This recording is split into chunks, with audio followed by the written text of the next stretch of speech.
You already know what time it is. So, you know, we doing this on Instagram. You know, Facebook don't let us be great, but we're going to be on Instagram and be amazing. I wanted to trans over to Instagram anyway to get my Instagram world going on. And we got YouTube popping. We got Facebook popping, so now it's time to get Instagram popping. Today we got an amazing show. We got KL, the infamous, the one and only executive producer of Status ATL Hustle. Let me tell you something. He is the most talked about producer in all of these web series. Everyone wants to know what he got to say. He's been in these episodes. People want to know who he is, what's going on. And this is actually his first interview where he's going to be talking about a whole bunch of different things regarding G-Status and a lot of things that he got going on. So I'm super excited about that. But before we get started, you already know we're going to have to give a shout out to our sponsors, which is Dig the Kicks. You already see it. I'm wearing the dad hat. I got my t-shirt on. They got so much different lit stuff. I promise you. They got joggers. They got crop tops. They got hoodies, sweatsuits. They got it all. T-shirts, dad hats. They got it all. It is super lit. I love their clothes. The quality is amazing. And the print is amazing. Honestly, it's really dope merchandise. Make sure you go to digthekicks.com and go order your merchandise. And while you're there, make sure you go and type in Royal in that promo code so you can get 15% off. Shit is going to be super lit. We're also sponsored by swagnationmagazine.com, which we will also be collaborating with them to bring you I Spits, which is the first online live cipher competition, which the longest reigning champ will be featured in Swag Nation Magazine. Swag Nation Magazine is in 5 different countries and is also the #1 independent artist magazine in this country. So it is going to be super lit, super exposure. So make sure y'all send me y'all bars, y'all 16 so that we can start that going off. That starts January 10th with host JJ Jones of Cement Boot. It's going to be super lit. Make sure y'all go follow JJ on all social media platforms as The Real JJ Jones. It's going to be super lit. I'm excited about today's show. I want to get in right to it, and I want to see if KL is ready for me. So we're going to sit here and wait for KL to accept this live. Hey, what's going on? What's going on, KL? Not much, just tuned in, ready to, let the fans know, let everybody know everything KL has to say about G-Status ATL Hustle, and I appreciate you allowing me to come on your platform and give this exclusive interview because you would be the first to actually get an interview from me tonight in regards to the show. And you know what? I really appreciate that because I do know that. And, I'm honored and flattered, for you guys to take us a part of you guys' journey and allowing us to be a part of this amazing platform. So before we get started, I know we're on your Instagram, but let people know where they can find you on your social media. I'm typically like more of a Facebook guy than Instagram, but I do I'm usually on Instagram under KL Extraordinaire. For those that actually like do Instagram more, it's KL Extraordinaire. That's my Instagram. And then under Okay. Facebook is KL Extraordinaire Allen. That's more personal with family and friends. So Okay, yeah, I'm more of a Facebook type of guy as well. But we are on Instagram, and I'm excited to have you. So I like to let my viewers get into, know who the person is before we get into, the spotlight of what you got. So who is KL, and where did, KL, when did KL decide, okay, producing and, web series is where I want to go, and how did you pursue that? well, basically I'm a creator. So ever since birth, I've been like this artistic person, writing, drawing, you name it. So I started off actually in fashion as a fashion designer. Well, actually I started off in music. Most don't know that. Had a record deal, actually Oh, two. really? Yeah. You might, if you look hard enough, you might find some music out there on YouTube. I'm not gonna tell y'all where to look because I don't want y'all to dig me. But started off in music, then in fashion. Got really known in fashion for doing like designing for a few different big celebrities. And then I decided I wanted to cross over in film because, as you know, when you're doing fashion, you storyboard a lot. So a lot of the collections you put out, you tell stories. So then I went on to film production, and I started with producing a reality show about my clothing label, but I didn't put it out as a web series. I was pitching Okay. it to networks, trying to get it picked up. Got an option deal with like a big production company. Like, so a lot of people won't know. I almost made it to television, but ultimately, it fell through. Like a lot of, like a lot of different things. You get close and then it falls Of through. course, So of course. I decided I wanted to, do the whole web series thing because web series were like blowing up, and people were getting deals off of web series. So I was like, let's try it out. So my first web series that I tried out was actually Trade. Well, it was called Trade It All, and then we dropped the It All, and it became Trade. And that by far was Which is a probably phenomenon. probably one of my most popular, projects. Like over like 3 million views on one episode on season two. I got 20,000 subscribers on my page. So, it was just something that I wanted to do and like test out the market. And I feel like it went really well. So I started working on a project called G Status. I was like, I want to do a show, about people in the LGBT community and kind of just showcase them, those who have like a status, those who, are doing something that are trying Right. to, push forward in the community. And I started that like in 2016, and I was casting, but I could never really find like the perfect cast. So I Okay. shot a few different pilots, and as you know, Akeem will actually say that he was, he was in the Yeah, yeah. pilot. We had Akeem on the show, and he said Yeah, that he was a part of G Status long before anybody else was. yeah. So he did the pilot, and Akeem just took over the whole pot. Like, I mean, if I was to release the clips right now, you would be like, "Oh my God, this dude!" Well, he's Akeem as you see him Right, right, in right. living color on the show.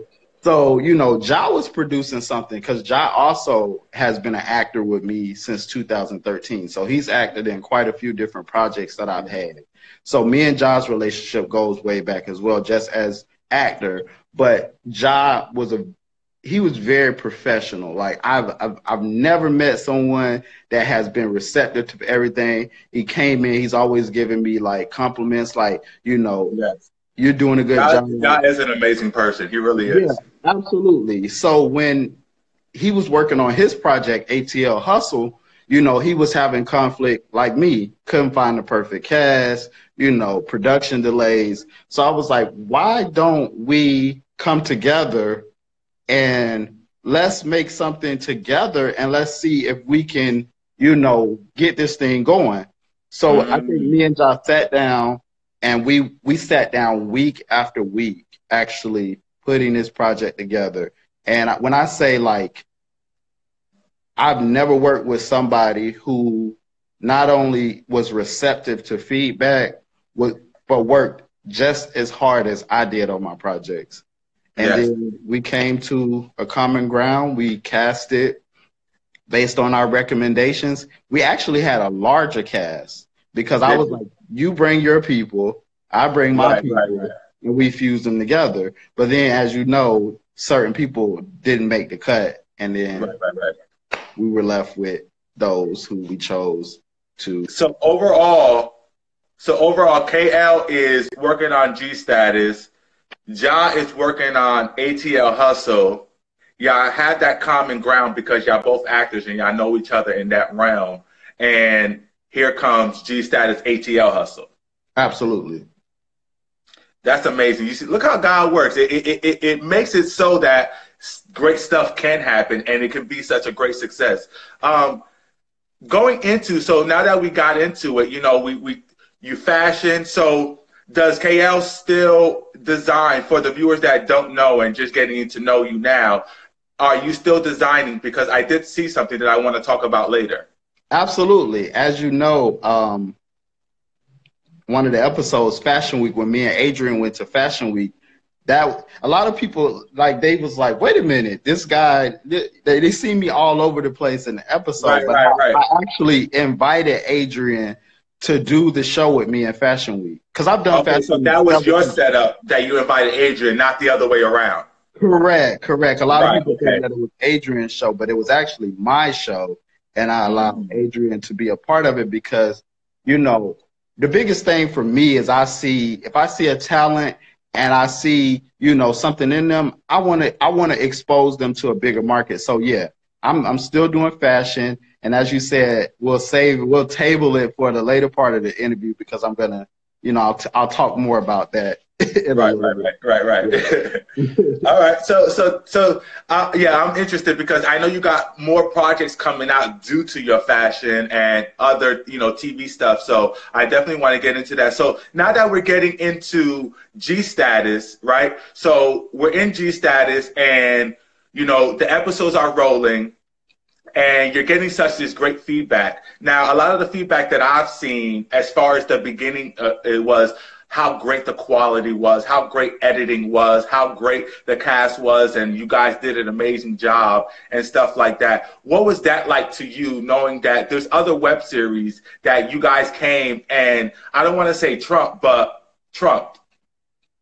Well, the biggest thing for me was that, like, we put out something of quality. Like, that was the biggest thing because we have all these resources, you know, to use, videographers, you know, and history behind production. I felt like, you know, let's do something let's do it TV quality level.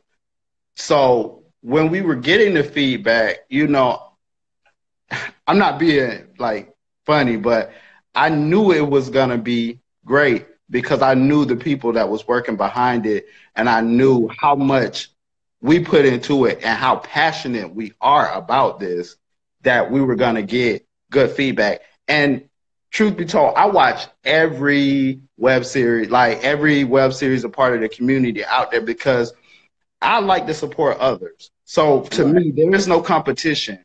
And in the beginning, there was so much competition. Well, fans putting competition against us and G Status, in Atlanta and other web series. And I'm like, there's no competition. Like, I love those guys. I actually know Reese G personally because we work in the same industry in Atlanta. So when Chase and Dallas came out, you know, I supported them because I'm like, shout out to Reese. I know Reese, you know, so it's nothing. We're all in this together. You don't see people say, oh, VH1 versus BET or VH1 versus, you know.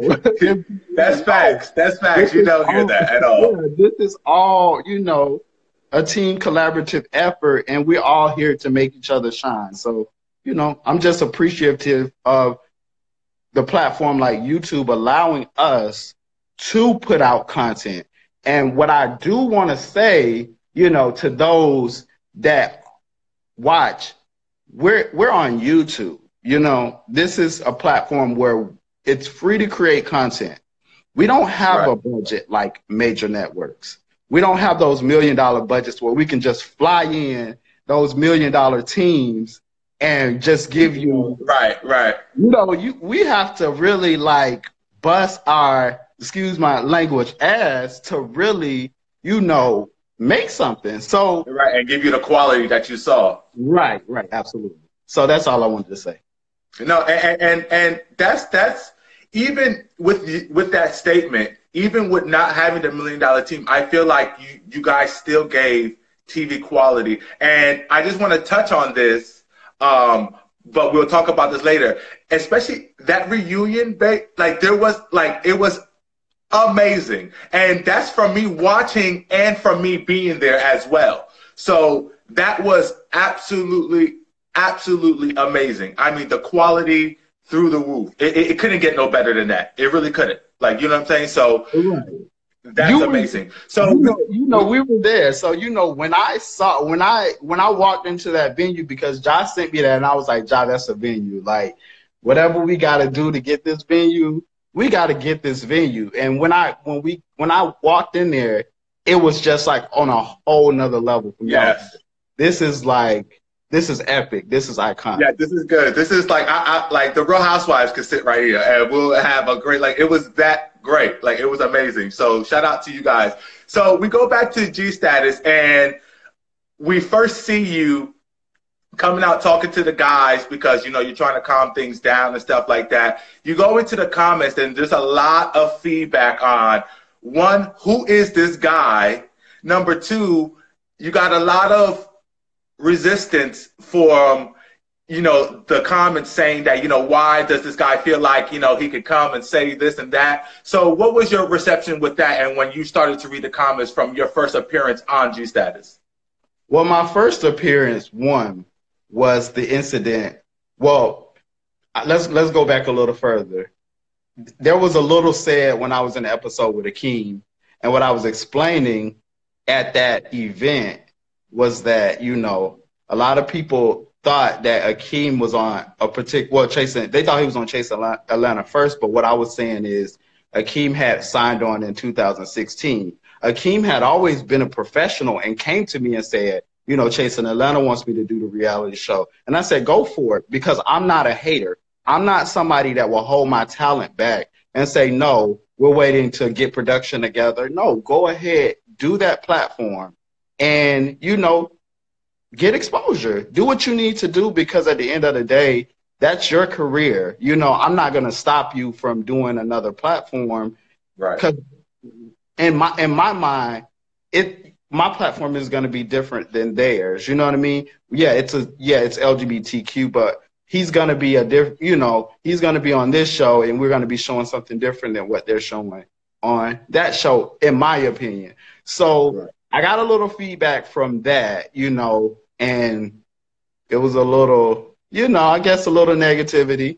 Then we move forward to the Adrienne situation.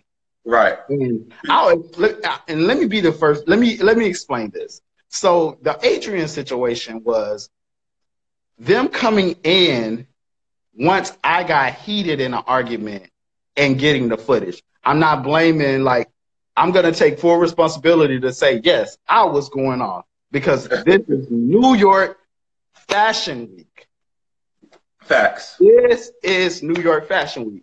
I have done this show several times. As a matter of fact, the production that I do for New York Fashion Week is Small Boutique Fashion Week. I saw comments where they were saying they didn't walk in New York Fashion Week. I'm pissed, because I'm like, you know what? If you go on Forbes, Small Boutique, that's a production.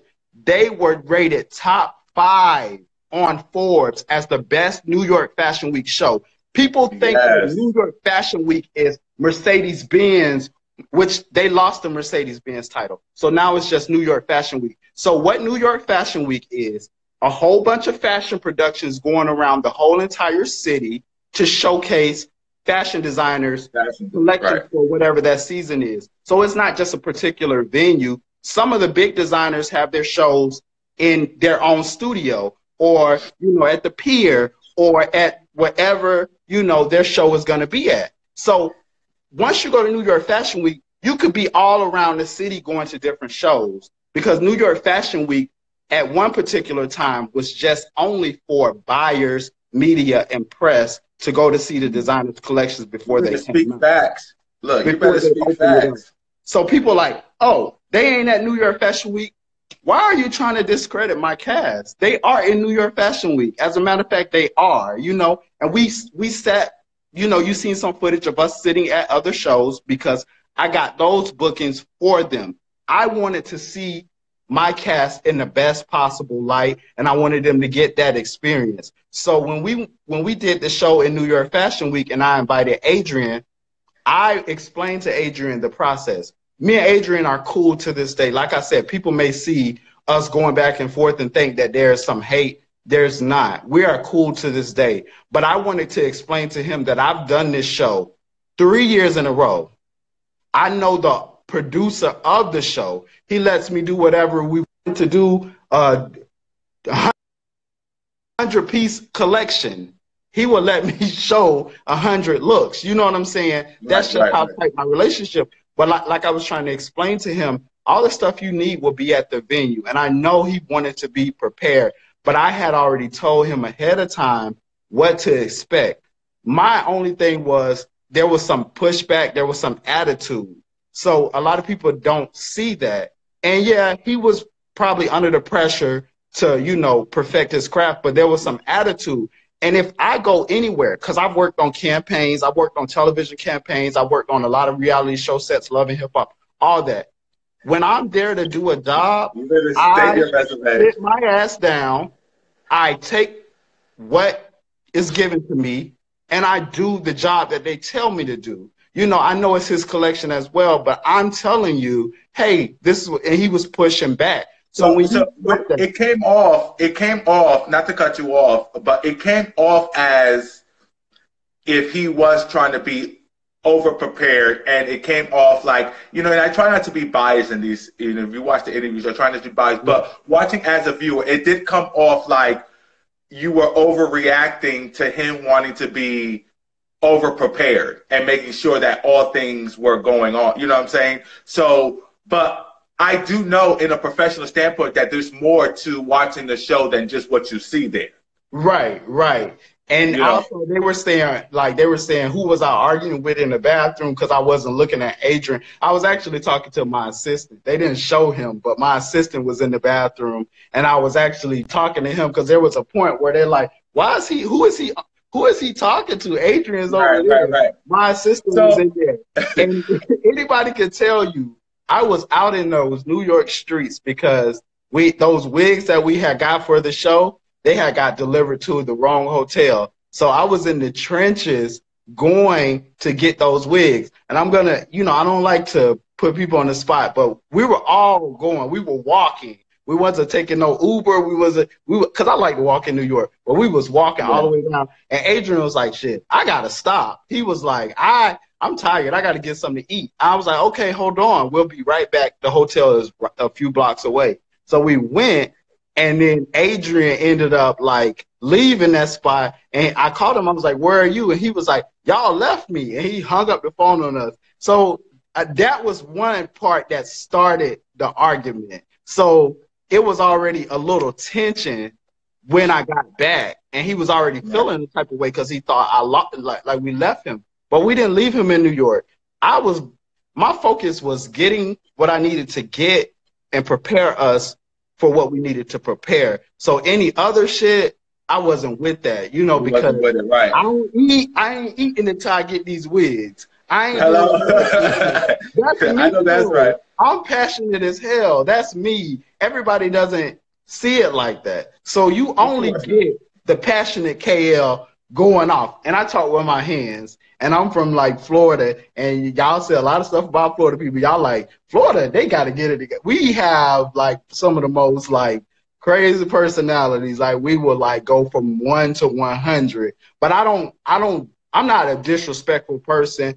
After it all, we still were able to do the show. So it's nothing. I think throughout the whole show, nothing you did, I feel like was disrespectful. If anything, you tried to calm down the disrespect or try to elude from the situation. But I want to stay on Adrienne a little bit because one thing that's also been bugging the viewers is everyone's been asking, where is Adrienne? Where is Adrienne? And for some reason, there hasn't been much talk, even in the blogs, on what what kind of happened, because he was in the first kind of half of the show, and then we kind of just dropped him, and it was like no say, he wasn't at the reunion. So can we explain what happened to his storyline and what happened to Adrian itself?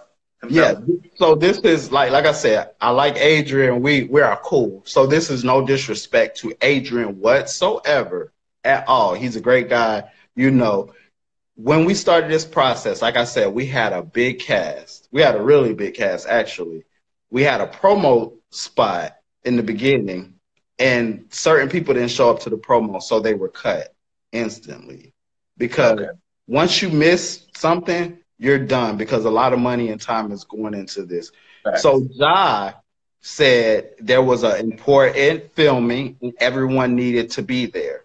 He stressed this, you know, and, you know, Adrian didn't make it, so it was an executive decision to not get rid of him from the show, but just make him more guest.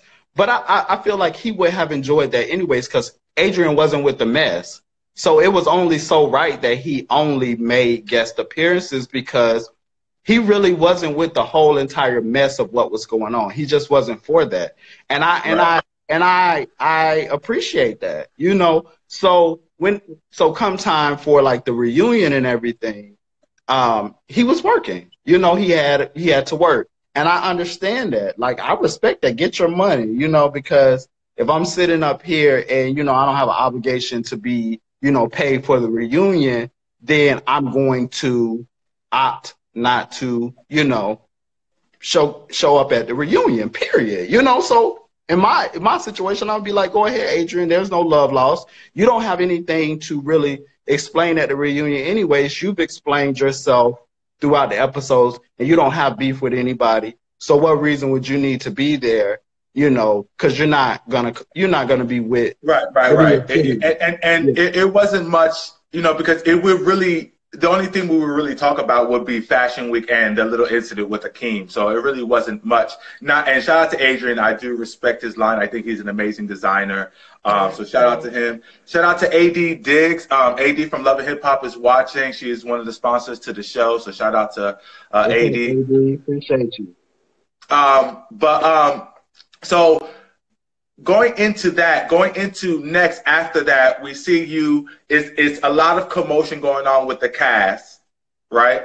Oh. There's a lot of commotion going on with the cast. And I know you spoke personally on this, but what is it to when you have to have these venues and you're at these places, and then you know, these guys are about to fight and all of this stuff happens, you know, kind of explain that to the viewers, to why you have to interject, to, you know what I mean? Because you had a lot of feedback in the comments to, like, you know, you should have just let it happen. Why is KL coming in here? He wants to be a cast member. And so kind of explain to the viewers what is going on in these scenes, to why you feel like you have to interject these fights and these arguments. Okay, let's start with my first address to the cast. I love Charlie. I've known Charlie since way back when, too. Charlie actually came highly recommended for me and I showed Charlie, a tape of Charlie for a show I was producing a few years ago. I was like, we got to get Charlie on the show, you know, this, that, and the other. So, you know, I fucks with Charlie. That, you know, I know him as well. So when he did the listening party for his single, we had booked another studio for him, you know, and he didn't really too much like that studio. Cool, you know, I get it. You didn't want to go to that one, so we found the alternative studio, the one that we were at. And you know, it was really nice or whatever, but we didn't have a reputation. I mean, like a relationship with that studio. So I don't know how much leeway we would have, you know, with this cast and the shenanigans that sometimes goes on. I didn't know how much of that we would have with this studio. You know, they might trip on certain things. And when we walked in, yes, they were a little bougie.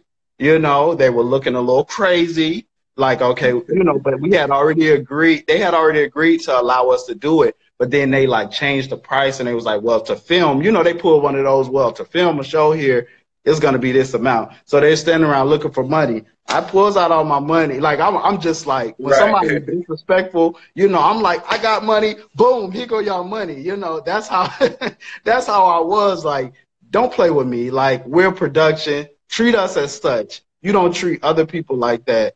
You know, treat us as such. So when that happened, you know, it was already tense because I felt like they didn't really want us to do it there. I feel like, you know, the whole debacle with, oh, they heard Charlie's song from the booth and not from the speakers. That didn't have anything to do with Charlie. They had all to do with that studio being completely disrespectful and not allowing us. That there was a lot of feedback on that listening party.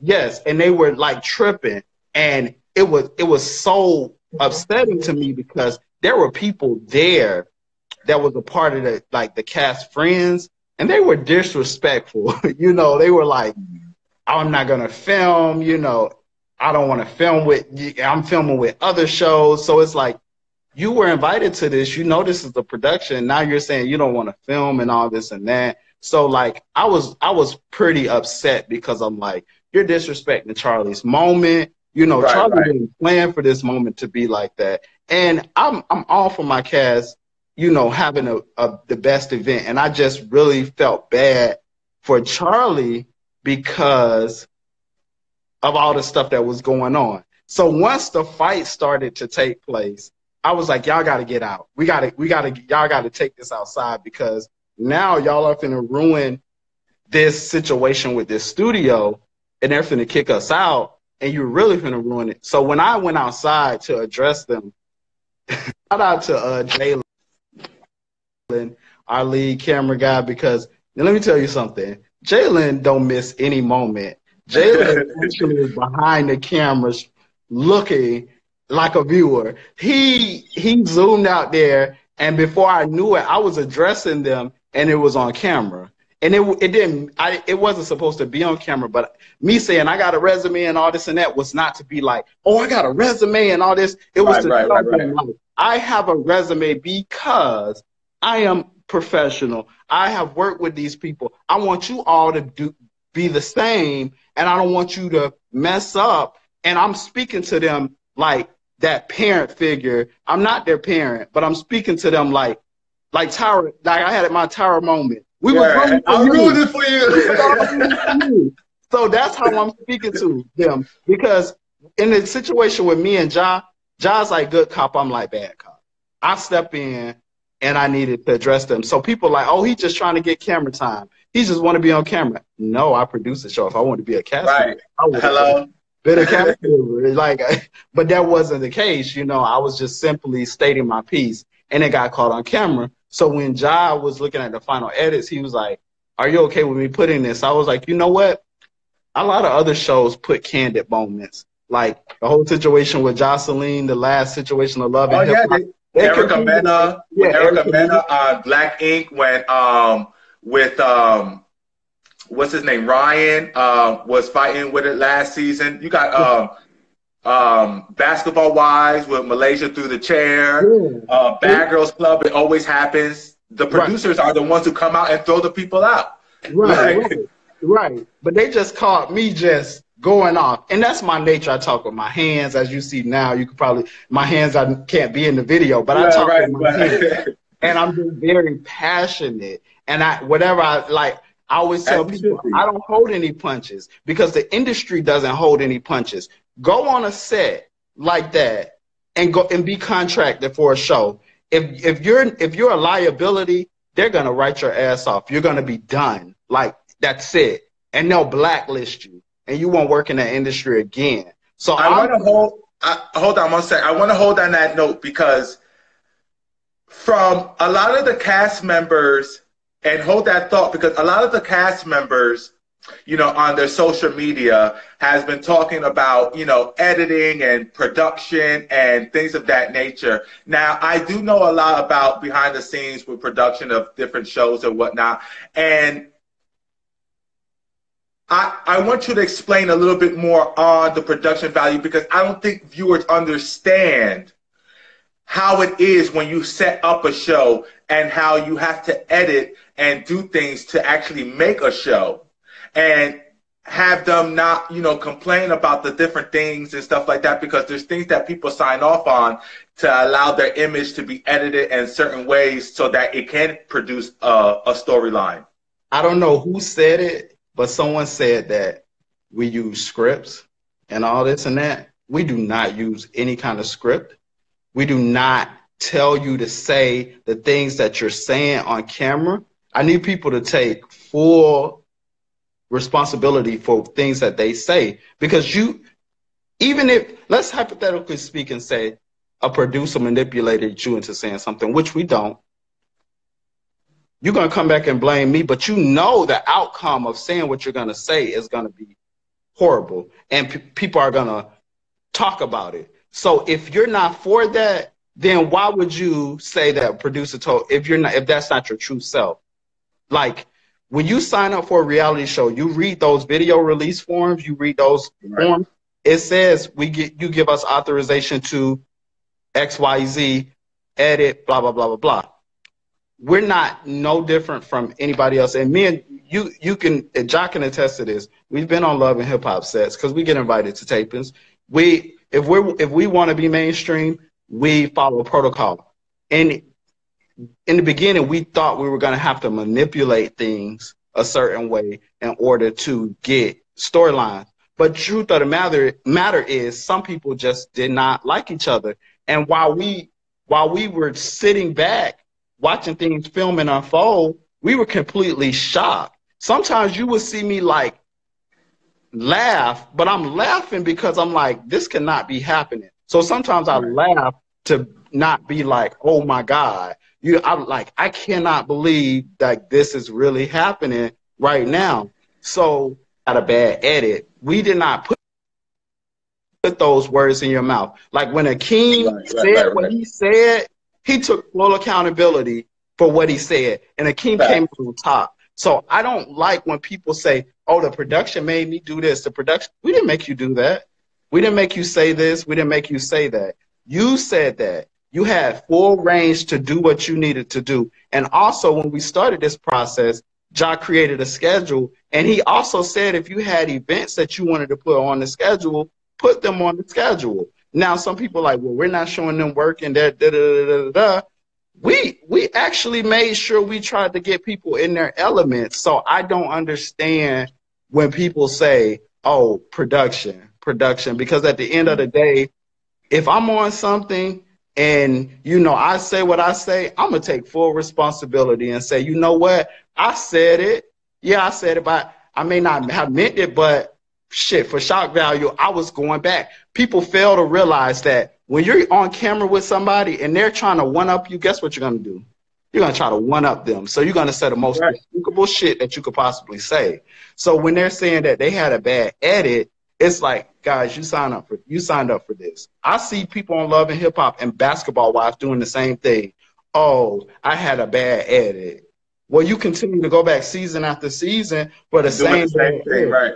You know what I'm saying? Let's take full responsibility for what you said, and let's stop blaming production. You know what I mean? Right. And I had a conversation with Akeem when we interviewed Akeem about that, because I told him I did not condone what was said, but I did also tell him that when I'm arguing with somebody, I don't try to sugarcoat me hurting your feelings. So if and there's no shade, because my brother, my best friend, wears wigs and stuff like that, so it's no shade to the androgyny community. But when you say stuff like that, and if I know that's what you are passionate about, I'm gonna hit you with that, because that's what I know, and I want to, you know what I mean? So I understand when it comes to where you're gonna say what you're gonna say just because. But what I do understand is that you can't edit words coming out of nobody's mouth. Correct. You can't edit actions. If you threw that punch and said that word, that's you throwing that punch and you saying those words, period.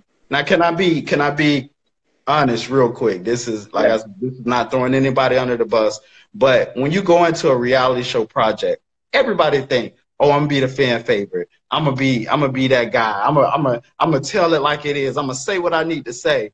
But when the fans see something and they start going in on you, they start attacking you, your insecurities get the best of you. Because I found myself many a times under the comments of G Status defending myself. Like I'm like, wait a minute, you don't know what's going on. Da da da da. Never did I once blame production or Ja or say no, because that that was me. But they didn't understand that. I just think that some people didn't like the fact that they like were favorites, and then the fans went in on them. It happens to the best of them. It happens to Shawnee, and she's the executive producer of Basketball Wives. It happens to Mona, and she's the creator of the Love and Hip Hop franchise. It happens. You know what I'm saying? Like, it's going to happen. It's the internet. You get people that are not going to agree with everything that you say. But regardless of what you do, they're going to disagree with something. I always say you can feed every homeless person in America. They're going to say, what about the children? Like, it's always going to be something bad they're going to say regardless. Right. The only time I get under there is when I feel like it's detrimental to my brand or someone saying something about me that's a lie, when it gets personal, like whether a living situation or da-da-da-da. There were people that said I stole. Now, you could attest that you were there. They said I stole the reunion profit. I stole the reunion profit and I paid my rent. I'm like, are you serious? Like, I didn't have no dealings with reunion money or anything like that. I actually put up reunion money, but we'll get into that. I'm just saying, like, when it gets personal, then I get really offended. But now I know that people are going to have their opinions, so I don't even weigh in anymore. I'm like, you know what? Right. You do have to realize that, because when I first started my show, the comments were flooding in and stuff like that, and you catch yourself typing whole paragraphs trying to, like, oh, no, not you, whatever. But then you have to realize that people are going to talk regardless. What you have to say is, thank you for watching. Thank you for watching, because they're watching. You feel me? They gave you that view. So thank you. You know what I'm saying? So getting more into the show, there was a lot of cast members to leave. There was a lot of dilemma with, like we've been discussing, production and cast members, and some infamous villain that we like to say, Corday, right? Let's just be real. Where a beef started happening between, like, kind of, it was like Corday and Tramel against everyone else almost. Right. And slowly but surely, they started dropping off of the show. Can you explain that, and what is that? Because some of the comics think that it's Corday's fault. Some of the, people think that it's because, the favoritism and the leak in the blogs of the rumor of a relationship and different things of that nature. So can you explain why these cast members have left? And let's talk about, Milan, Zafar, True Fine. First, let me address this relationship stuff, because I'm going to say this. I don't speak for people or what relationship goes on. This is not, I'm not Chocolate or whoever people are proclaiming because my name came up in this whole debate or whatever. Not me. You know what I'm saying? However, Todd Tucker was Candy's production person on Real Housewives of Atlanta. Are anybody saying anything about Todd and Candy relationship? You understand what I'm saying? People think that it's so abnormal for a production person to date a cast member or whatever. It's life. Was there favoritism on the show? Absolutely not. There's two producers. Why would me and Ja talk every day? Why would I allow favoritism? And they kept throwing Ja under the bus, and I don't like that. Ja is like a little brother to me. When I say he is the most nicest, sweetest, hardworking person, just because you don't like a certain person or you think that something's going on with a certain person, you start attacking people. That's not cool. Like, there's no favoritism on this show, period, point blank. And the reason why I'm going to say that without saying it, I've personally given money out of my own pocket for certain people. So if there's favoritism, well, I guess we're favoritism to everyone, because I've done things for people. Josh's done things for people. It's just that when people are upset, they just want to take a lie and they want to run with it. And that's so far from the truth. There's no favoritism on no production. Like, it's not like that. Now, with people leaving, I'm going to tell you where the first person actually quit the cast was before the reunion. There were threats being made online, not by just cast members, but by their friends, saying when they see certain cast members, they're going to beat them up. There were situations out of production at restaurants where they were allegedly people were going to fight certain cast members. So was it really that serious? Lord. Sent out a text message. I still have it. I sent out a text message to the entire cast. I said, we will absolutely ban fighting from the reunion, because I've watched reunions from other shows, and when fights break out, guess what happens? Production is shut down, and they didn't finish the reunion. There's been quite a few reunions that did not finish because of those situations. So in order to get through a successful reunion, I said no fighting. You can state your piece, you can argue, you can say whatever you need to say, but if you have a brand, why do you want your brand to be associated with throwing fists on the stage? You understand what I'm saying? No, you're right. What if you model for my clothing line, but you don't like a model and you get into a fight during a fashion week or something? You're a liability. So why would I want to work with you because you're fighting? That shouldn't, and I told these guys that should not be the end result. But people are like, oh, production, you all know that they're gonna fight. No, that's not what we didn't want fighting from the jump. You know, it happened. And if it was a candid moment and it happened, it just happened. That's reality. But I banned. So when I banned fighting from the reunion, one particular person decided they were not going to show up because of that.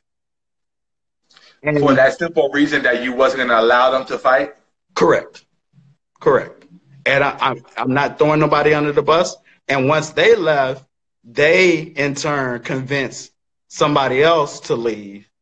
And I don't know what else went on after that. And then it went down from there. It went down from there. And this is all simply because of that whole no fighting policy at the reunion. That's the God's honest truth. The receipt, I have this. I'll scream. We got receipts. We got receipts. No, but I have the receipt. This is what this is for. This is not to bash nobody, which we're not doing. This is only to clear up all the stuff that, you know, that needs to be cleared up. You know, there's been a lot of stuff in the comments refer to your name and production. And I just think it's good for us to have production here to tell your side of the, you know, the story, because it's only right in that sense, I believe. We hear a lot from the cast members through their lives and through social media and through the, you know, the G Status pages and whatnot. So it's good to hear it from you guys' mouth, because it gives us clarity, and it kind of puts two and two together to, you know, make an end solution to what's going on here. So moving forward with that, there was a lot of things with True Fine. There was a lot of, I don't know if we want to call it rumors, but True Fine was and was not in the show very much. And there was a thing in the blogs where he stated that he was leaving the show due to certain circumstances. Was that a part of the whole fighting brigade, or was that something completely different to why he left the show? Me personally, I don't know why True Fine decided not to come back to the show, because from my understanding, True Fine was doing the show and everything was fine. I don't know what happened after that. Maybe that particular person that quit, you know, had a talk with him and he decided to leave as well. Maybe he felt the same way as that person. But as far as I know, we filmed the show in advance. So the show had already been shot. The confessionals were filmed afterwards. So during the confessional process, I don't know what was different that made him leave the show. I don't know. I don't know if he was saying stuff about us making his brand look bad, but there was one particular scene in the, I guess, at Zafar's house where he said he sell drugs. I didn't tell him to say that. Nobody told him to say that. He was like, I sell drugs. My thing is, if you put something out there in the universe, that's you putting that out there. I didn't tell you to say that. No one, we didn't put those words in your mouth. He came and he said what he said.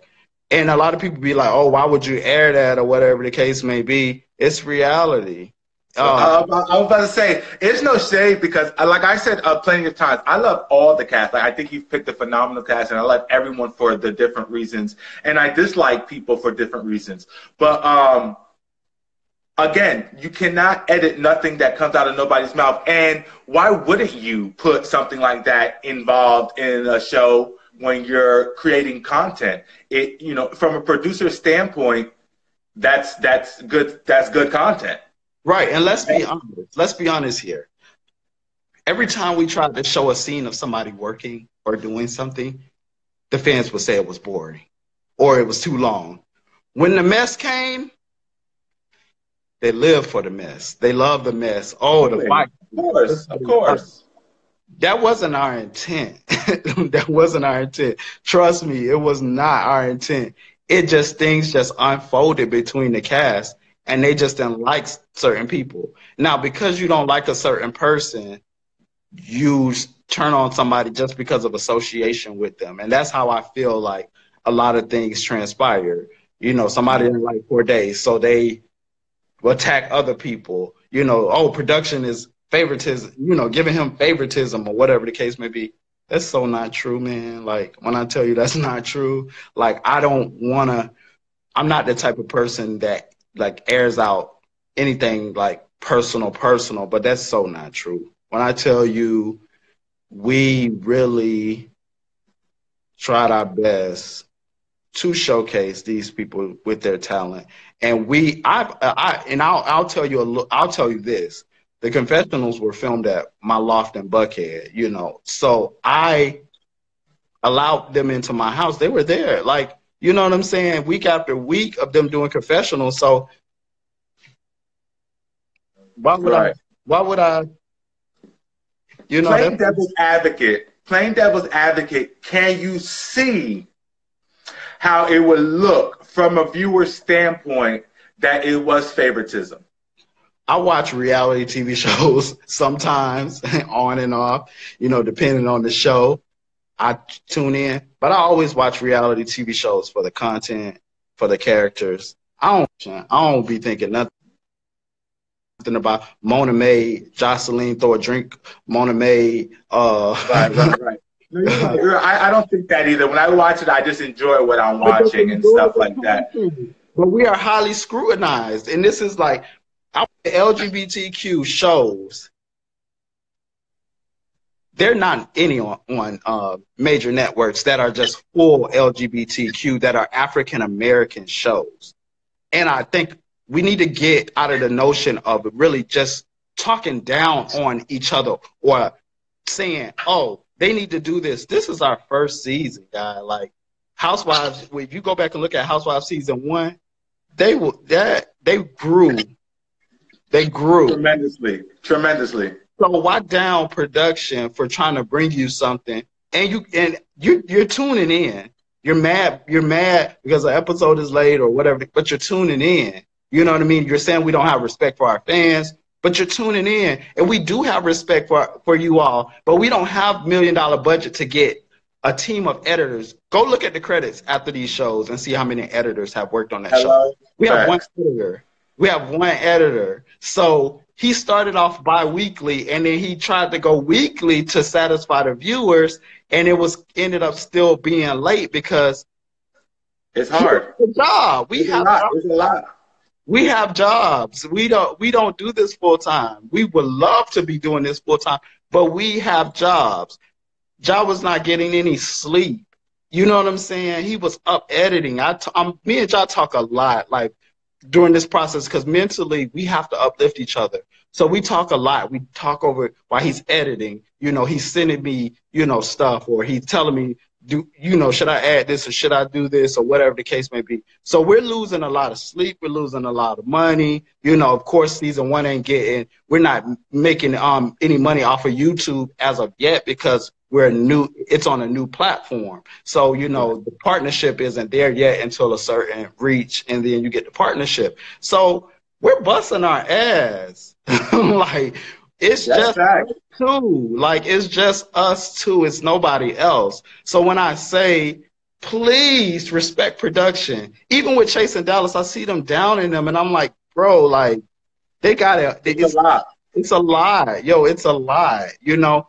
But once we get that one season out there, then we get all the resources to go to sponsors and go to, you know, team people and say, this is the And there's number. always trial and error, and you come back even better. And I'm gonna hint.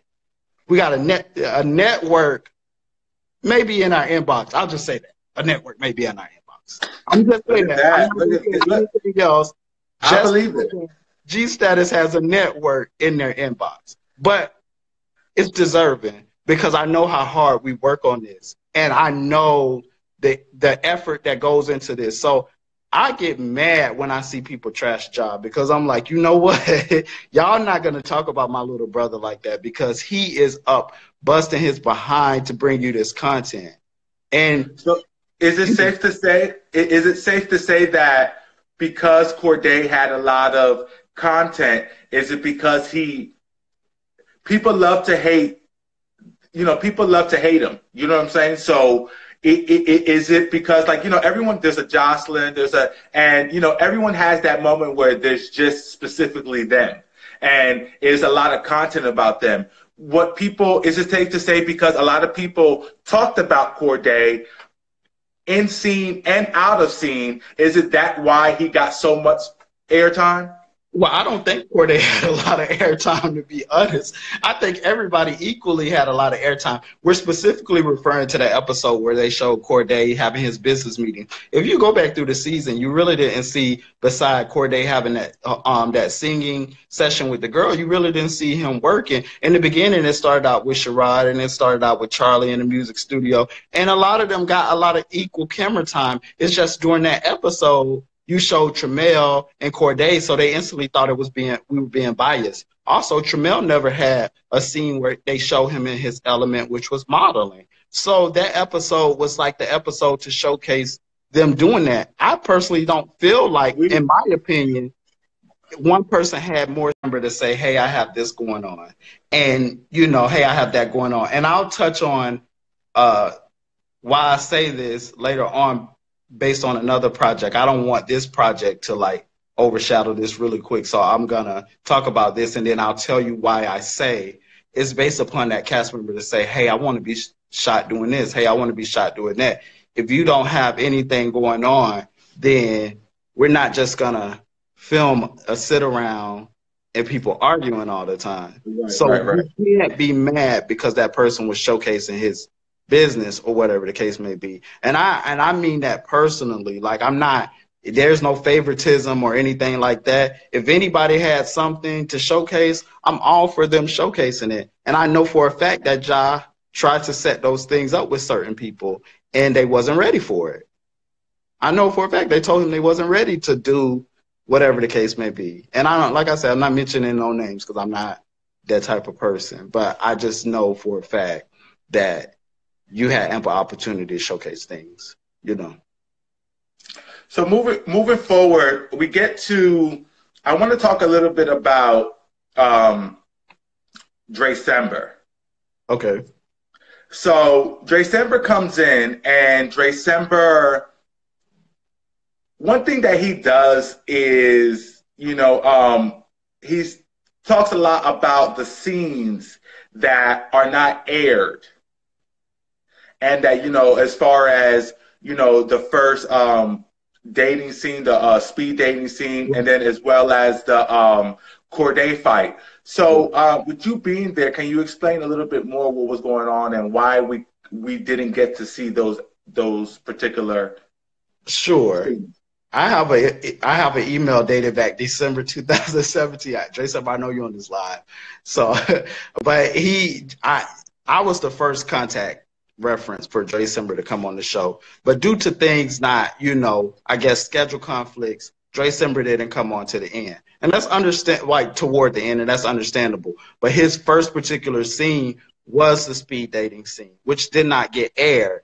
But the reason why it didn't get aired because it was just so repetitive of drama. We tried to break it up. Like I'm sure Ja will probably put out the deleted scene, but it was so repetitive of showing so much drama, you know, it was like, why continue to keep showing drama episode after episode? We got to break it up a little bit. So that's why that scene got omitted, you know, from the episode. You know what I mean? Because it just was repetitive. And I respect that. Sometimes you need a break in between. Sometimes you need a boring episode in order to get to the next drama because as I watched it, sometimes it would just be so overwhelming for me. I was like, I can't. Yeah, it gets tedious to watch the same thing constantly going on and on. Yeah, so it got omitted from the particular show. But, you know, it's still it really didn't make a difference. It was a drama scene. No, it did. I mean, I think he came and he shut it down. I think I've said it on his interview. I think I've told you personally. I think he is great TV. Right. I really, really do. Personally, I think he's great to watch. He gives the excitement and that assertiveness that you need when you're watching something and it doesn't come forced. It doesn't seem like it's forced. It seems like authentic, like this is who he really is, like to be honest. So shout out to Dre Sember. But keep going forward with Dre Sember. We get into the Dre Sember and the Sherrod fight, which we again, actually, we're going to talk about something that was before this, but since we're talking about Dre Sember, you know, we get into that fight, whatever the case may be, where we see more of Ja and you know, trying to handle things and stuff. So explain that moment within the producer's vision and your standpoint of watching.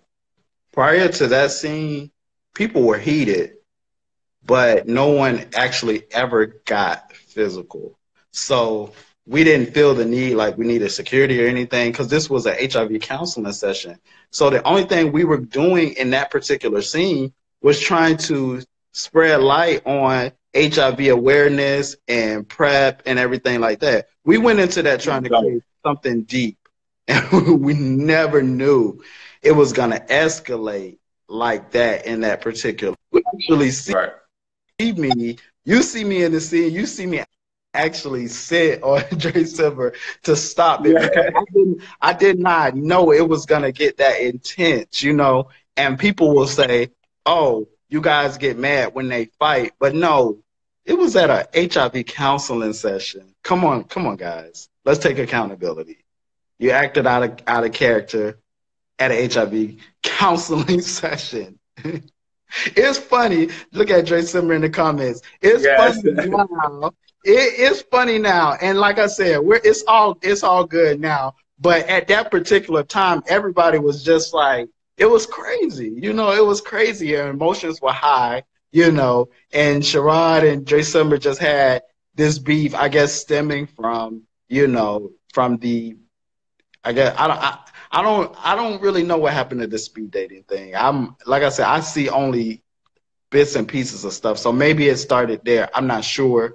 Or it started at the listening party. I'm not sure. I don't really recall where everything happened. I know that there was a text message sent that said somebody was talking shit about somebody. But truthfully, let's be honest here. I get inboxes and about dumb shit all the time, or about shit that people says or rumors or whatever the case may be. Unless that person you're hearing that person say it, a random text message coming to you saying y'all are talking shit. Come on, guys. Y'all got it could have been somebody's friend that got your number. It could have been something, because we have group text messages and everybody's numbers are in there. So who's to say somebody wanted somebody to know? There are fan pages or T pages out here that are spreading stuff about people. And I'm like, who the hell are these people that are getting this so-called alleged information about people? And I know it's not true, and it stemmed from that. These G status T pages be having me like, it's like for real. So can you explain to the viewers, are you guys in control of these pages, or what pages are you guys control of? The only page that G Status has is the official G Status ATL Hustle page. Those other fan pages, I don't know who runs those. I don't know about a famous T. I don't know about a G Status T or G Status Hustle T. None of that. That has absolutely nothing to do with production. We don't have the time to sit there and run some gossip pages. Why would we? That's pathetic. Like, I'm glad you cleared that up, because I've seen some comments as well that people think that you guys do that to egg it on and to cause the controversy. Because there was some stuff, I mean, they put some crazy, crazy content on those pages. Now, if you see OMS TV in the comments of G Status YouTube page, that is me. I am OMS TV, Odd Mob Society TV. That is my page. So everything that comes from OMS TV is KL Allen, and that is a YouTube page that I comment from, and I always say this is KL or this is the producer or whatever the case may be. But T pages, I don't have the time in the day. I'm gonna be honest with you. But when you were texting me about the interview, I was dead asleep. I had my alarm set for 9:30, and I was ready to get up so I could do my interview. But I don't have enough time in the day with the stuff that I have going on to be behind some T pages. But people will send stuff to me, or I may get inboxes and say, hey, look at this, or what's going on. I have an inkling of who it may be. It's either people directly related closely to certain cast members, or, you know, it may be cast members. I don't know, but I just know that me and Ja don't have enough time in the day. And I'm being completely honest with you. We don't have enough time in the day to run some gossip page. We don't need to do that. People are invested in the show already. They're gonna watch it already. They love it already. So I don't have enough time in the day to do that, you know. So the second rumor about those T pages, other than you guys running it, is that it's ran by some of the cast members. Now that I don't know. I don't know what the cast members are doing on their spare time. And I'm not going to say they run it. I'm not going to say they don't run it. I don't know. You know, it's up to them to address their truth and say, no, I'm not behind this page, or no, I'm not doing that. I did read somewhere where a certain person was ousted as running that page because somebody in tech said that they ran IP addresses and everything, and all of a sudden that page stopped posting. So I don't know how true that is. I don't know. I'm just going to keep it. Look, I think I appreciate, you know, I want to say this right now, that I appreciate the humble, you know, that you're showing right now, the humbleness that you're showing right now, because I know that there's a lot of, you know, feedback coming to you. There's positive feedback, but there's also negative feedback that's coming from you. And, you know, with all the stuff about production from cast and all of that stuff like that, you still have a humble heart, and you're still honest and a good soul. So I appreciate that, because as a producer, you know, you would think that you're just gritty trying to get the best content so that you can produce a show. But you actually do have a heart, and I'm glad that you're on this platform to show people, because I think the viewers don't know that you guys are human as well. Like, you know what I mean? They just think that you guys are behind trying to ruin people's lives on the show, and actually you're only producing great content for our community, to be honest with you. Right. And I hate this. I hate this, and I hate this with a passion. People always say, oh, you need to show the LGBT community in a better light. Oh, you need to show, or this reality show, they need to show black people in a better light. But let's be honest. Go watch Real Housewives of Beverly Hills. They're throwing drinks. They're yelling. They're pulling hair. You know, Married to Medicine. You know, outside of just the black community, those other reality shows, they're carrying on too. It's television. It's entertainment. And for people that says this doesn't happen in real life, you got to be kidding me. I know plenty of groups of friends that carry on and fight with each other all the time. It's reality. Yes, people will say, oh, we want to see a show that's positive. But then when it's so positive, they don't want to watch it. They don't want to watch it. It's too positive. You're right. You're damned if you do, you're damned if you don't. That's why you just do what you're going to do. And that's a lesson in life, not just with film. You're going to be damned if people are going to talk about you regardless of what you do. So just go do it, regardless. And they're going to talk anyway. You don't have to watch a show if it doesn't fit what you watch. I control the content that I watch. I have cable, but I don't really watch cable like that. I have my online platforms. I actually love that I have a smart TV and I could just I could plug into YouTube on my TV and I watch a lot of YouTube shows. I mean, some of them ratchet, some of them I see some people from the Come Up New York. I watch them too. I just watched the episode tonight. I spread love to everybody. I watch everybody's show. You know, if it's not something that I don't want to watch, I'm not going to watch it. If I feel like it's going to, you know, be so negative that it's going to mess up my spirit, then I'm not going to watch it. But at the end of the day, people know what reality TV is all about, and they know it's going to be drama, and they know we put a lot of different personalities together. Guess what's going to happen?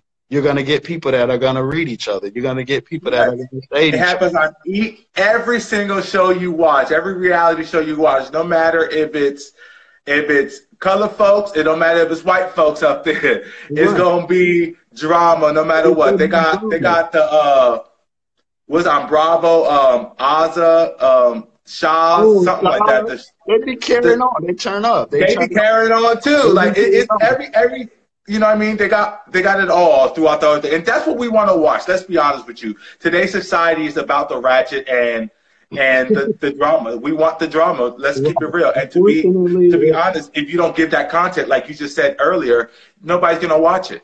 Right. Absolutely. I agree. Because when I went into this process, I didn't think that it was gonna be just all the way this live or this crazy. Bitches went to Fashion Week, then bitches fought at Counseling Balance. That's true. You know, it's facts. We try to break it up. We try to give you some. You've got to give you some work ethic. Then next week we might be giving you some fist blunt. Now I don't promote violence, but I'm just saying if it's reality, it happened. We're not gonna cut it out because then viewers are gonna say they're gonna get mad and say, why didn't you show it if it's reality? So you have to make that decision as executive producer. What you put out there. And if you feel like it's for your show, it's for your show. It is what it is. You know what I'm saying? It's for your show. I don't like I said, I can turn up. I know I can turn up, especially if somebody tries me. But, you know, I will always accept accountability for my actions. You know what I mean? I'm working on it. You know I go from 1 to 100 sometimes, but it's mainly because I don't talk. I sit behind the scenes a lot and I don't say anything. So when I do step in, it's from the beginning to the end. And I'm telling you how I feel, how you've acted over the course of time. So when you do see me going off, it's not just, I just went off. It's because I've let you slide so many times. Right. But if they felt like, you know, I was that nasty of a person, you know, you wouldn't have continued on to finish the process because everybody finished the process. I'm just being honest. They finished filming. During the process of watching the episodes, that is when certain people got in their feelings because coming at them online, people, you know, going to their pages, attacking them. Some people aren't built for reality TV. They're not built for people to come at them and attack them. I had people coming on my page attacking me about the episodes. I didn't have no problem with them coming on my page and asking about the episodes. I had a problem about them coming on my page and attacking my personal life and saying I'm this and that and I'm a scammer and all that. No, I'm a corporate guy. I made my way in a corporate world and I crossed over to the arts. You know what I'm saying? And I work in the arts and I've studied under a lot of productions. I've studied under a lot of people and I've learned under a lot of people. My life is fully legit. You know what I'm saying? Don't think you're looking at something from the outside and assume somebody's a particular kind of way. Because if you go down my page and everything, I don't promote a lot of negativity. I'm more of a peace and positive type of person. So I don't like negativity. But when negativity comes to me, I take it, you know, I'm going to go back there. After time and time again of being professional and allowing people to do you a certain kind of way, then you snap. There's some people in the comments, fans that'll be like, I would drag that person. I would do this and I would do that. So it's okay for you to drag the cast, but it's not okay for production to address the cast. I never To cursed address anybody it. out. I never called them out their name. I never, I never disrespected them with nasty words like some of I them. mean, you're the head honcho. In retrospect, you guys, you and Ja are the creators, the producers. So you guys will be like the boss. If any of these guys go to their 9 to 5s and act out, they're gonna get scolded there as well. They're gonna get the warning, and then if they do it too much, they're gonna get fired. That's anywhere and anything. Right. I was pitching a show to a major producer in LA, and he called me. He said, "What's your number?" He called me up. He says, "KL, I told you don't send me this bullshit. I told you I wanted drama." Like, this is what he said. It was a reality show. He said, "I told you I only want the drama moments. I don't give a shit about what you all do. I don't care. I want the drama moments to show the network." He was like, "I'm gonna beat you over the head." That's how he talked to me, and I just laughed because it's funny, because that's how Hollywood is. But I don't talk to people like that. I talk to people. Well, I talk to people professionally, but when they take me there or when they give me that, then I give it right back. Even on my corporate job, if you come at me like that, I'm gonna come at you like that. And Fact. people respect you when you show authority. They don't respect you when you're weak. But no, you don't handle everything with violence or shade or drama. But I'm just saying, we have those moments. We are human. So we're going to get frustrated like everybody else. We are allowed to feel. We're not robots. We are allowed to feel as well. Right. And your feelings are validated to feel the way that you feel. And I've never got on any platform and publicly bashed any of the cast at all whatsoever. I would never do that to them. I would never publicly say this person or call this person out. I've never done that. If I have an issue with them, I would address it with them. But I wouldn't go on a platform and blame them and say, "Hey, whoop do and all this and that." I don't do that. That's not me. I don't need to do that. You know what I'm saying? You're only going to make yourself look bad in it, not me. That's facts. Look, you said a mouthful right there, and it's nothing but the truth. It's nothing but the truth. So moving forward into the overall, let's get into the reunion, right? We get into the reunion, and we're at the reunion, and we're there, and we spoke earlier about how the great quality of it. We walked in, we were amazed, things of that nature. The content of the reunion that came out, as far as what the arguments were concerned about, and Corday and December had made a comment about production and different things of that nature. Now, going back into what you were stating before, how it's not scripted, you guys don't tell them what to say. I think that is a great example of you guys, because why would you guys put that involved of what is going on? But what I do want you to do is explain a little bit more of what December was talking about and why Corday felt like he had December's career or, character in the palm of his hands as far as the show is concerned. Okay, and really quick, I want to say this too, because this has to touch on a moment as well. There was a scene where Milan said, "That's a place." You remember that? Okay. Mm-hmm. He said that, but I don't think we were filming. So I said, "It's reality." Say that again. What did you say? Because if you're saying it's not his place, you're making a big deal about it. Say it. That's what you just said. And people will say, "Well, you guys need to convey what the cast are saying." I never told him to say it wasn't his. That wasn't even a topic of discussion. But he was wanting to say that information. That's not his place. So I was like, "Well, say it. It's not his place. Then say it." You know what I mean? Like, you know what I'm saying? You're talking about it. Say it. So that was the only instance where I said, "Say what you just said," because that's what producers do. Like when you're on set, if you're saying something, you want to address something, then address it. You know what I mean? If you got a problem about it, address it, and that's your reality. But we never scriptedly say something. But to talk about the December and Corday situation, I think that was taken a little out of context. I think when December came in with, to the theme, to the speed dating, I think certain cast members were asked, you know, how do you feel about them?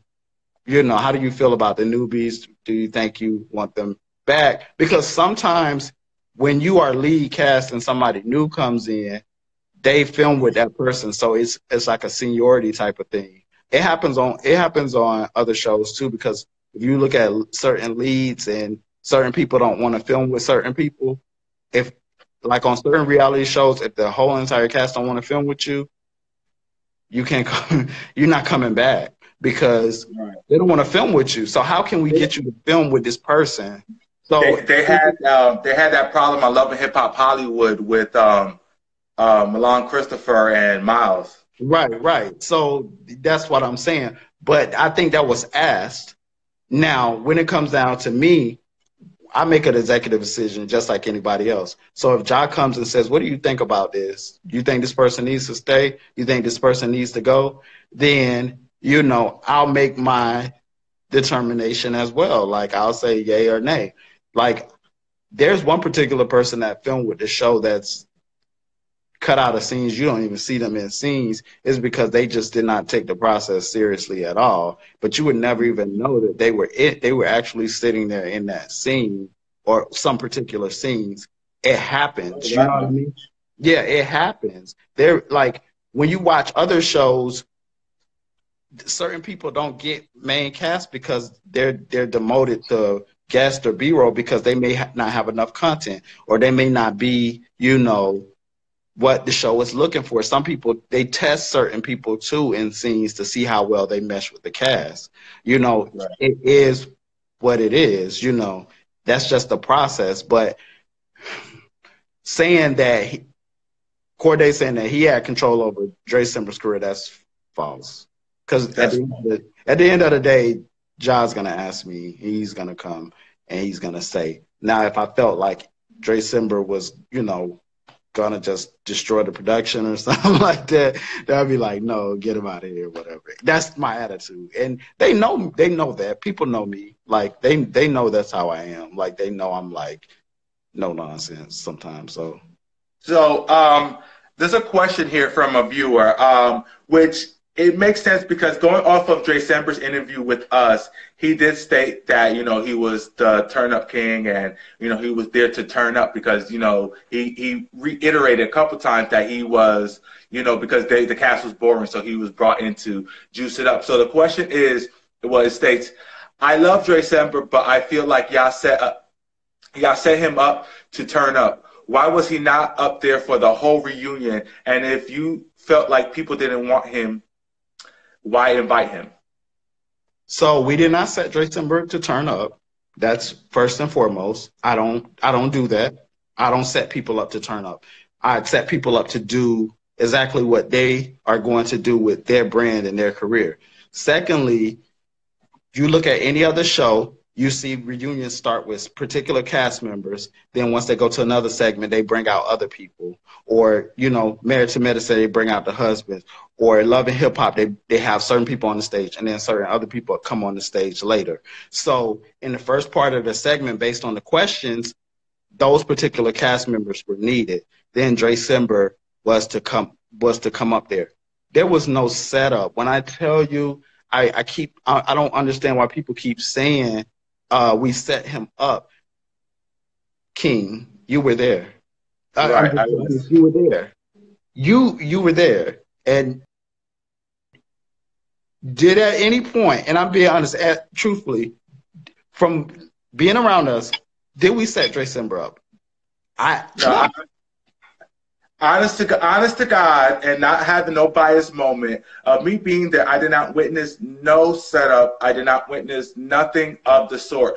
And even with going further than that, me knowing you guys and getting to know you guys, you know, we got to know each other, you know, fairly recently. But I've talked to John throughout this whole process, and me knowing him and you guys now, I know for a fact that nothing was done to that nature because I know the professionalism between you guys and the amount of passion you guys have in this to make it authentic and make it, you know, great quality. So I would say from my experience of working with you guys, no, you did not set anything up.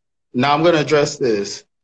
when the fight started with Corday and Sherrod, it got so tense that when they were walking backstage, Dre Simber came out, and you kind of see the behind the scenes of that. Now, what people don't see is that the managers of the building came to me and they said the building owner wants Sherrod and Dre Simber gone.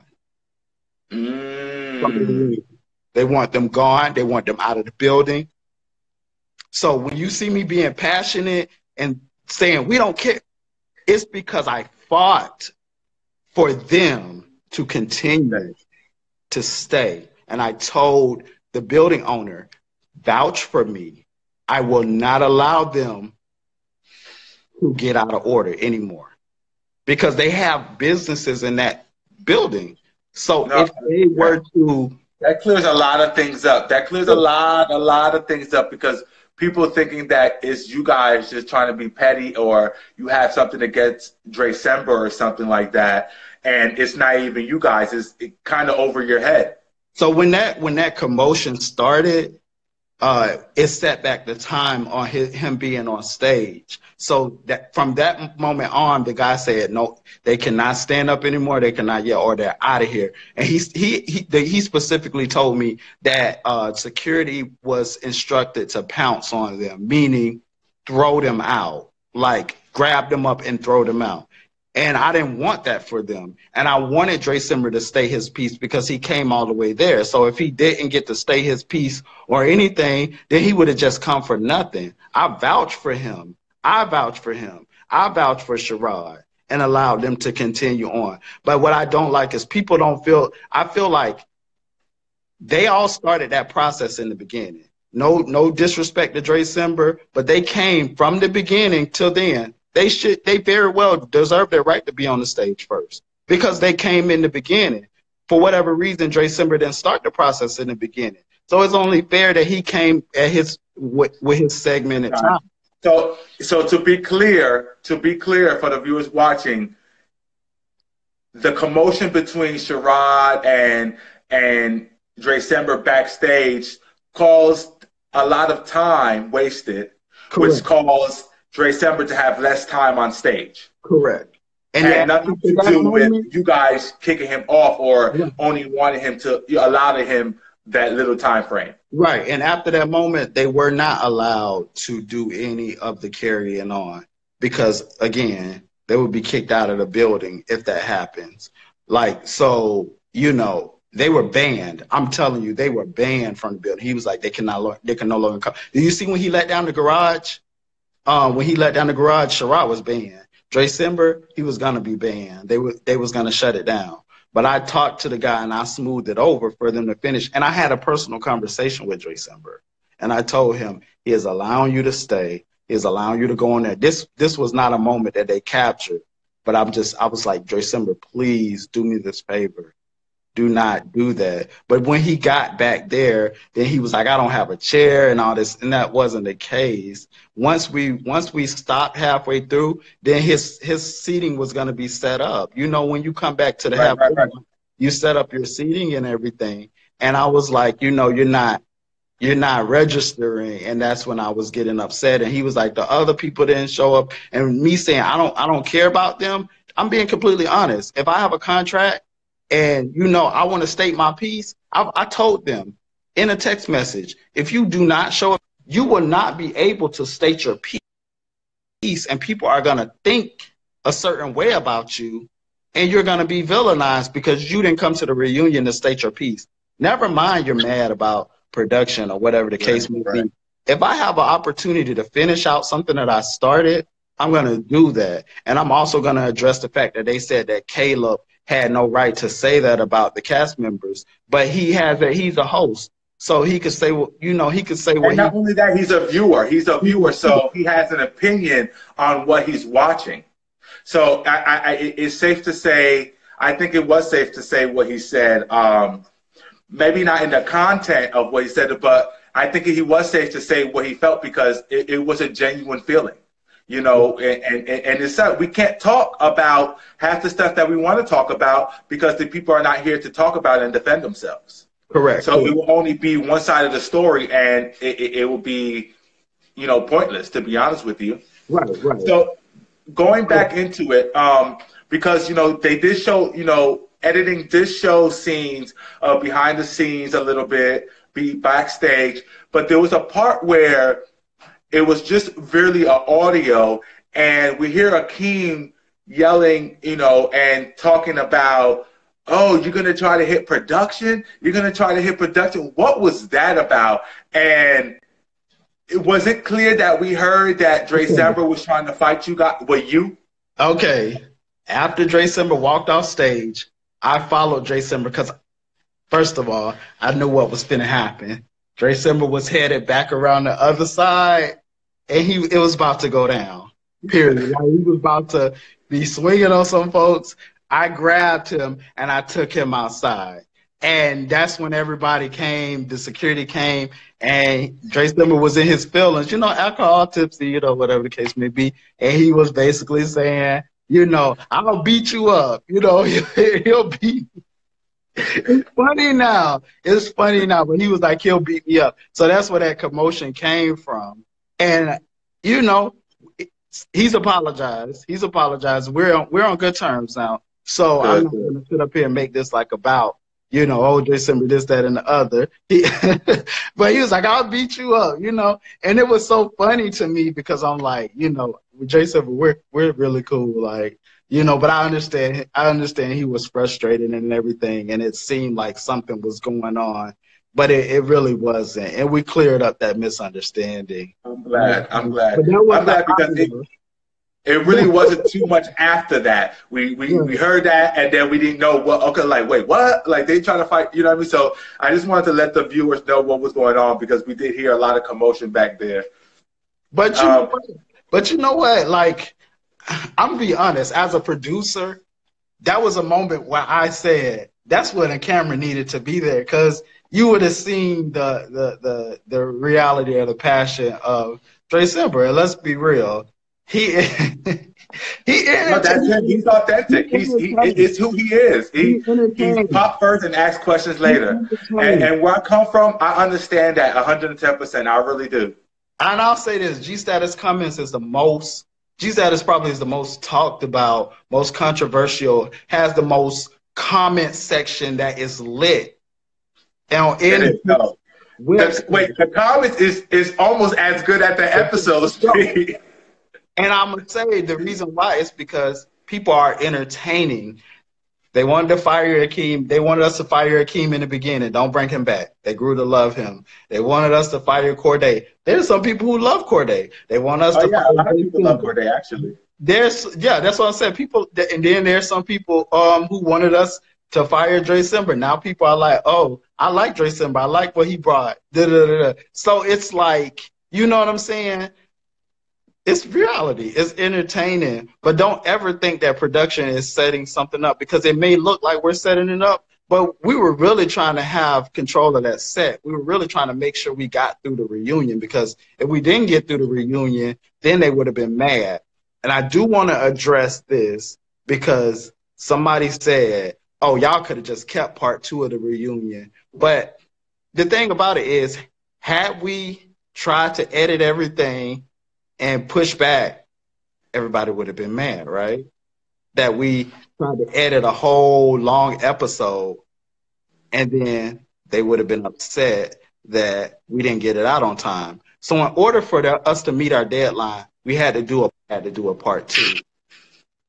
And they was like, I think that second episode was great. And I think honestly, the way it was edited was great. And what that does is it allows for more content later. Like, right. It can keep the buzz going until season 2, dropping right. Deleted episodes, deleted scenes, and what actually, what y'all did catch backstage and different things of that nature. So it allows people to look forward to more content coming out before season 2 comes out. So I think it was a great idea. And I think again, y'all did a phenomenal job. I know, just like Corday's interview, this is also a long interview because there's a lot to go down.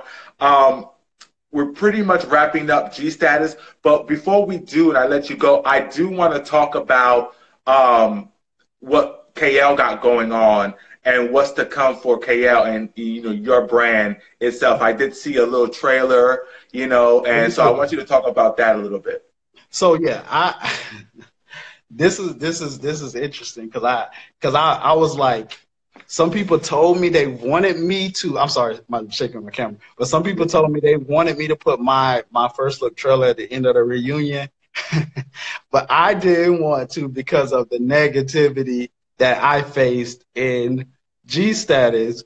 I call them the G Hive because they are vicious, and I was like, don't put my trailer at the end because they're gonna think that I was filming on, like, I got in scenes because I wanted camera time. But the whole particular time for the last, I would say, since 2012, I've been working on a reality show about people in Atlanta in fashion. And I am the creator and executive producer, and I'm also on the show as well. And I have people that has been there since 2012 that are currently on the show now. But we filmed over the course of 2018. And as December 22nd, we're putting out a super trailer. But the actual first look trailer is on OMS TV page right now. And then the show will air, the season will air in January. But it's about a group of people in fashion. So, we have men and women. So it's a co-ed cast or whatever the case may be. And I am in the show and I am passionate. And I'm not, what do you call it? I get shaded and I get, people argue and people read me too. So I'm not biased. You know what I'm saying? Get ready to be in the comments again. I tell my character to say what you gonna say to me. You know what I mean? So, that's what's coming out. It's called Fashionaires of Atlanta. You can find it on IG, Fashionaires ATL. But, it's a great balance of fashion and, personal and drama as well. When I went into this process, I would only film photo shoots and events or fashion events, nothing outside of that. Now, in between, yeah, we will meet up and we have meetup scenes or whatever to talk about what we have going on and everything. But I wanted to make sure we showed a lot of working in business and fashion and different things like that. But you're gonna see drama. It gets messy. It got really messy. Some things got really messy, and it is what it is. No, I don't think there's any. I don't know. There's not. I don't think nobody's fault. I don't think it got there yet. Because we're about to film the finale in 2 weeks on the 21st. By the way, if you're in Atlanta, you want to come out to the event, I can put the link to get a ticket or whatever. But we're gonna be showcasing our final fashion show or whatever. But it's a great show, and it showcases a lot of people who have resumes in fashion and some of the newbies in fashion. I wanted to balance out. It's like the newbies versus the veterans and everything like that. But you'll get to see me in my element and my 0 to 100 attitude as well. I'm excited. I'm very, very much looking forward to that. When you first put it out there, I got really excited, and I looked over to my my fiance, and I was like, "Oh my God, look, KL is actually gonna be in a show." So I was super excited about that. Just to know that you're executive producer, creator, and all that as well. You're doing. Keep working. Keep shining. Keep being the amazing Black man that you are. We gotta keep promoting our minority success. We gotta keep promoting our the strides that we push, because regardless of the mess and the drama that comes out of your show, you are providing us content for us, by us, for us. And that is the most amazing thing about all of this. So I want you to continue doing your thing, because this is not even close to your peak. You're going to go and shoot to the stars. I just know it. I know it. Absolutely. And Dre Simber, stop it. I bet Dre Simber's in the comments. You know what? Oh, you saw that. Okay. Yeah, it's some drama going on online. Some stuff has spilled over to online. You know how it goes. It's reality TV, and it is what it is. It happens. Yeah. When I put out the trailer, I was a little nervous as well. But I actually did get a lot of fans from G Status as well. Like, there's a lot of people that started following me, and they said they're gonna be tuned in. So I'm excited. We have more to come, not just G Status, not just, Fashion Airs Atlanta. I actually work on a lot of different projects. I actually have projects that have been shot and they're just in the process of either being distributed or they're going to be going through the film festival circuit or whatever the case may be. I have maybe like one or two more LGBT projects that I'm working on with some people partnering with. I have some more mainstream projects. That I'm working on, and it's gonna be great. Just make sure y'all stay tuned to the G Status page because they have some other projects that they're gonna be doing and upgrading, enhancing the page. And we listen to our fans, we listen to the commenters, and we're gonna make sure when we come back for season 2, we come back with a bang. We're definitely gonna upgrade production. We definitely are gonna listen to everything that you're saying. But I wanna leave in this interview with you all knowing that there is no favoritism. I personally want all the cast members on this show to win. Me and Jai, we don't have any negative bone in our body toward those individuals. We do not. When I tell you I want to see them in the best possible light, I told Akeem, because Akeem was a villain on Chasing Atlanta, I told Akeem, on this show, I guarantee you're going to clean up your reputation. I promise you're going to clean up, because I know you, I know how you are. Right. And he's one of the most loved now. Yeah. So I leave by saying, I wish everybody the best, the ones that stayed and the ones that left. I know they're going to be great. I know this platform is doing great things for them. And I know it's going to continue to do great things for them, because with reality TV, everyone builds their individual fan base. So whether somebody says something negative about you or not, stay out those comments, because those are those people's opinions, and people are going to have opinions regardless. You just make sure you get on that platform and you shine and you take whatever it is on that platform and you go further in life. And I love all of them because I got close to them. And, I wish them the best. And if we work together again, we work together. If we don't, there's no love lost. I promise you. I know that's right. That's dope for you to say. I love that. And I agree with everything that you just stated. I do want to say before you go, there's a lot of ATL. Everyone always misses North Carolina. It skips right over North Carolina. We got some shit out here, too. I know my cousin, they're doing a fashion show in North Carolina. I think it's Charlotte. And Charlotte's where that, or Raleigh, Durham area. Yeah. Like, we need to get some things going on over here. There's a lot of great people out here as well. So you're saying you saying we might need to do a G Status Charlotte hustle, huh? We might need to do a G Status Charlotte hustle. Yes, there's a lot. It gets slept on, but it's a lot of clientele out here. And right now, this is a reality show. The Side Chicks of Charlotte. I watched it, and they lit. They lit. They get like 500, like 1,000 views per episode. And I'll say this: they were dogging them out, but once they came out, people are like, "I love the show. I love it. This, that, and the other." That's why I said, you know what? Do what you do. You got it. You gotta have a fan base. Like you're gonna garner a fan base. So yeah, definitely. So, but thank you again for coming onto our platform. I look forward to Fashion Airs ATL coming out. We look forward to season 2 of G Status, and I just look forward to everything that you got coming out. Please, we'll keep in touch and just let me know everything that you got so I can help promote, and we'll go forward from there. Keep shining, and keep being the amazing man that you are, for real, for real. Also, I do want to say this: I appreciate you for not only not being biased and taking sides. Like I tell people, as a YouTuber or as a personality or as somebody that reviews shows or does interviews, there's sometimes you can have be biased or whatever based on your opinion. But if you have the platform to get the producers or get cast members on, bring them on and hear that side of the story before you make an assumption.